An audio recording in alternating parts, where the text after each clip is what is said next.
আপনারা সবাই কই?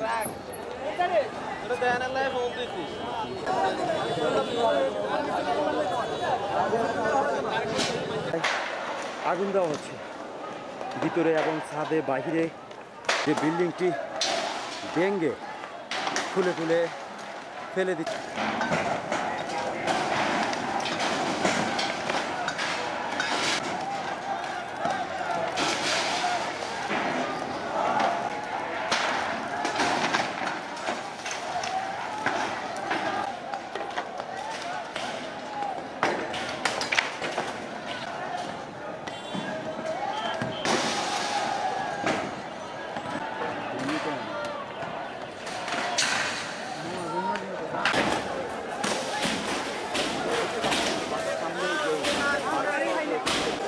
দেওয়ালে প্রতিটি ইট করে ফেলা হচ্ছে। আমরা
আমরা এই কর্মসূচিটা আজকে বিকাল 5:00 থেকে আমরা কর্মসূচি শুরু করছি এবং আমরা চাইবো, যেহেতু আমাদের আজকে আন্দোলনের প্রায় 5 থেকে 6 মাস হয়ে গেছে, কিন্তু এর পরিপ্রেক্ষিতে যারা আওয়ামী লীগ আছে এবং আওয়ামী লীগ দোষর আছে এখনো বাইরে, বলতে আমাদের বাইরের রক্ত এখন আমরা এখন যারা গুলিবিদ্ধ, আমরা এখনো তারা ঠিকমতো ঘুমাইতে পারি না, খাইতে পারি না, চলতে পারি না, কিন্তু অনায়াসে খুনিরা এখনো বাইরে ঘুরে ফিরে করতেছে।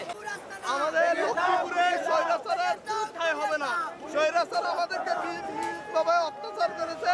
আমরা এই অত্যাচারের যে প্রতিশোধ, যে প্রতিক্রিয়া আমরা তা জানাচ্ছি তাদের এই বিল্ডিং এবং এই সম্পত্তিগুলো ধ্বংস করে দিয়ে